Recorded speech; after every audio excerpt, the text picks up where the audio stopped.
Saudi আরবে কাজ করতে গিয়ে দুর্ঘটনার কবলে পড়ে গত ১৩ দিন আগে মৃত্যু হয়েছিল মালদার এক পরিযায়ী শ্রমিকের। শুক্রবার সেই শ্রমিকের কফিনবন্দি নিথর দেহ গ্রামে ফিরে এলো, যাকে কেন্দ্র করে শোকের ছায়া নেমে এলো মালদার ইংরেজবাজার ব্লকের নরহাট্টা অঞ্চলের উত্তর লক্ষ্মীপুর এলাকায়। জানা গিয়েছে মৃত শ্রমিকের নাম সেনাউল হক, বয়স ৩৩ বছর। পরিবার সূত্রে খবর, তিনি গত ১.৫ মাস আগে সৌদি আরবে ইলেকট্রিশিয়ান হিসেবে কাজ করতে যান। সেই কাজ করতে গিয়ে গত ১৩ দিন আগে দুর্ঘটনার কবলে পড়ে তার মৃত্যু হয়। এরপর মৃত্যুর ১৩ দিনের মাথায় শুক্রবার সকালে মৃত শ্রমিকের কফিনবন্দি নিথর দেহ নরহাট্টার গ্রামে ফিরে আসে। ফলে শোকের ছায়া নেমে আসে গোটা এলাকায়। ঘটনার খবর পেয়ে স্থানীয় পঞ্চায়েত সমিতির সদস্য জাহাঙ্গীর আলম এবং মালদা জেলা পরিষদের সদস্য প্রতিভা সিং মৃত শ্রমিকের অসহায় পরিবারের পাশে দাঁড়ান। তাদের সব ধরনের প্রয়োজনীয় সাহায্য সহযোগিতার আশ্বাস দেন। আরও আপডেট থাকতে আমাদের ভিডিও শেয়ার ও ফেসবুক পেজটিকে লাইক করে ফলো করে দিন।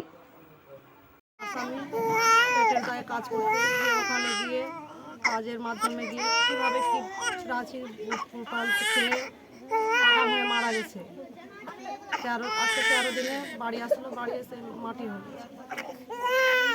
আজকে কারা এসেছিল আপনার কাছে?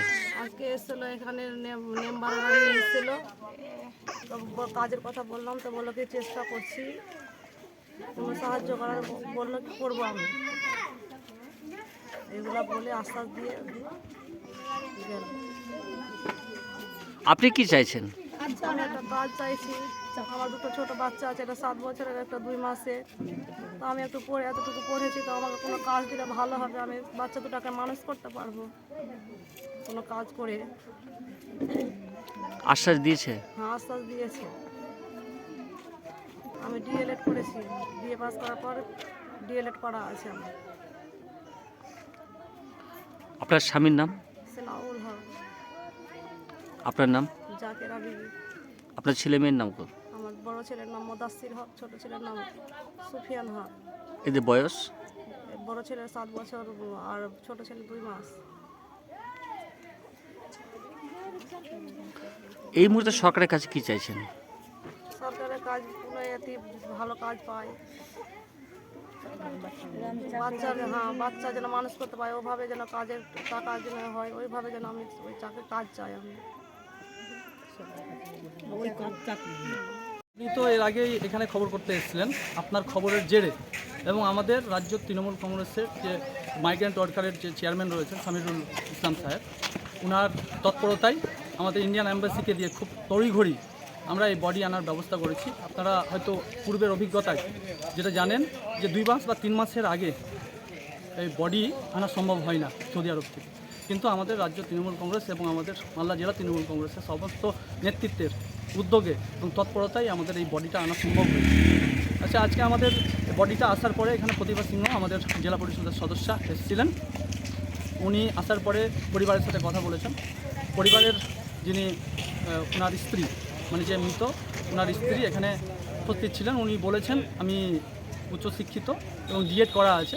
ও বলেছিলেন যে আমাকে যদি একটা কাজের ব্যবস্থা করে দেওয়া যায়। তো দিদি বলেছেন যে আমরা অবশ্যই চেষ্টা করব, তবে কথা দিতে পারছি না যে আপনাকে এখনই দিতে পারবো, তবে আমরা রাজ্য নেতৃত্বের সাথে কথা বলে অবশ্যই একটা কাজের ব্যবস্থা করে দেবো, এটা কথা বলেছেন। কদিন পর বডি ফিরল? আজকে 12 দিন হলো। আজকে 18 তারিখে মারা গেছে, 12 দিন পরে আজকে আপনার 30 তারিখ আজকে বডি এসে পৌঁছে। আপনার নাম? জাহাঙ্গীর আলম, কর্মাধ্যক্ষ ইংরেজবাজার পঞ্চায়েত। বলেন। বেশ কয়েকদিন আগে সানাউল নামে একটি ছেলে 27 বছর বয়স সৌদি আরবে কাজে গেছিল, ওইখানে দেওয়াল চাপা পড়ে মারা যায়। তারপরে আমাদের এমপি শামিউলদার নেতৃত্বে 12 দিনের মাথায় সেই বডিটা আজকে নিয়ে আসা হয়েছে এবং আজকে মাটির জন্য নিয়ে যাওয়া হলো। এবং আমাদের সরকার সবসময় সানাউলের ফ্যামিলির পাশে আছে এবং আমরা সকলে ওর পাশে আছি। ওর পরিবারে ওর স্ত্রী, একটি 9-10 বছরের ছেলে এবং 8-2 মাসের একটা বাচ্চা। এই অবস্থায় পরিবারকে রেখেও মারা গেছে এবং আমরা আমাদের মাননীয় মুখ্যমন্ত্রী মমতা বন্দ্যোপাধ্যায় নিজে একটা অনুদান দেন সবাইকে, সেটা ব্যবস্থা করা হচ্ছে। তার সাথে তারা কৃষক পরিবারের ছেলে, তাদের কৃষক বন্ধুরও ব্যবস্থা করা হচ্ছে এবং আগামী দিনে মেয়েটি শিক্ষিত মেয়ে, সরকার পক্ষ থেকে আমরা চেষ্টা করব তার একটা কিছু করে দেওয়ার ব্যবস্থা করার জন্য।